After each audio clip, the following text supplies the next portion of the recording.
চলে আসলাম কালী পূজার পরের দিনের ভিডিও নিয়ে, মানে যেদিন আমাদের বাড়িতে খাওয়া দাওয়া করা হয়। এখানে আমি বসে গেছি এখন মশলা বাটার জন্য। এই যে দেখুন আমার দুটো মেশিন বার করে রাখছি, কারণ একটা মেশিন দিয়ে অনেকগুলো মশলা বাটার ফলে সেটা ধোয়া বাড়াচ্ছিল। তো আরেকটা মেশিনটা বার করছিলাম। আর এই দুটো মেশিনই আমার বিয়েতে গিফট দিয়েছিল। কে দিয়েছিল জানি না, কিন্তু 2 নম্বর মেশিনটা খুবই ভালো ছিল।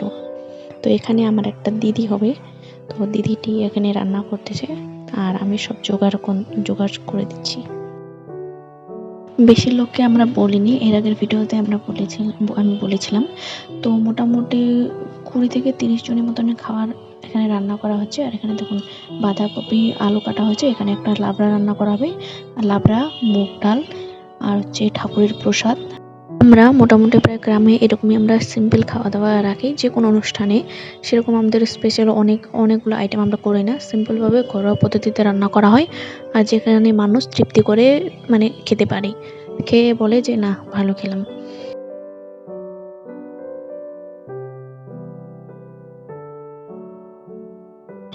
এখানে তো প্রায় রান্না বান্না করা হচ্ছে আর আমি এদিকে দেখতে আসলাম। এটা হচ্ছে ঠাকুরের প্রসাদ আর মায়ের ভোগ বলতে আমরা যেহেতু বলি দিই, তো তার জন্য এটা। আর এখন চলে আসলাম রাতে, তখনকার রান্নাবান্না সব কমপ্লিট করার পর আর ভিডিও করতে পারিনি, কাজের প্রচণ্ড চাপ ছিল। তো এখন রাতে আমরা এক্সট্রা করে খাসির মাংস নিয়ে এসেছিলাম, তো সেটাই আমি রান্না করছি।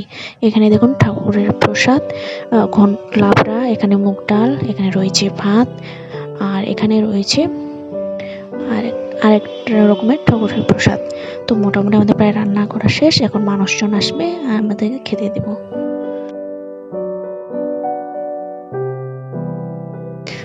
তো এটুকুই। তো এর পরের দিন চলে আসলাম, তারপরের দিন সকালে, তার মানে আগের দিন যেদিন আমার খাওয়া দাওয়া হয়েছিল আমি আর ভিডিও করিনি, মানুষজন খেতে এসেছিলো, খাওয়া দাওয়া শেষ। এখানে পরের দিন বিশ্বাস করবেন না, জানি না কার এরকম হয় কি হয় না, পরের দিন বাড়িতে প্রচণ্ড কাজ থাকে। পুজোর সময় তো তাও মোটামুটি আনন্দে কাজ করা যায়, কিন্তু পরের দিন সবাই চলে যায় আর একা একা কাজ করতে একদম ভালো লাগে না। এখানে দেখছেন সব আমাদের যেহেতু বাড়ির সব ভাড়া বর্তন ছিল সেগুলো মা পরিষ্কার করে নিল। আর এখন রান্নাঘরে আমাদের অবস্থা কীরকম, প্রচণ্ড নোংরা হয়েছে, এগুলো সব মোছামুছি লেপে দেওয়া সব মা করবে এখন।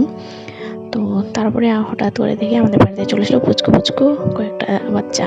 তো এগুলো বাচ্চা তো আপনার কী বলে আমরা জানি না, আমাদের রাজবংশী ভাষায় এগুলোকে ঢেউসি খেলা বলে। তো এখানে নিয়ম হচ্ছে বাচ্চারা গান করবে আর তাদেরকে কিছু চাঁদা দিতে হয়।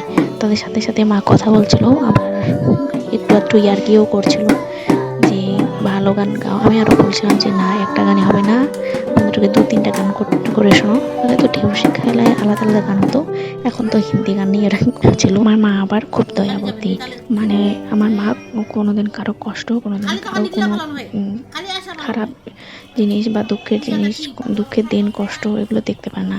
ওদের সাথে গল্প করতে করতে শুনলো যে ওরা কি সকাল থেকে বেরিয়েছে, কিছু খায়নি। তো মা তার জন্য কী করছে, ঠাকুরের যে ফল প্রসাদগুলো ছিল, মানে কাটা হয়নি, গোটা ফলগুলো ছিল, সেগুলো সব ফলে কেটে ওদেরকে খাওয়াচ্ছিল। আর ওরা তো এক টুকরো নিয়ে আর নিচ্ছিল না, মা বলছে নাও বেশি করে নাও, তোমাদের জন্যই কাটা হয়েছিল। আসলে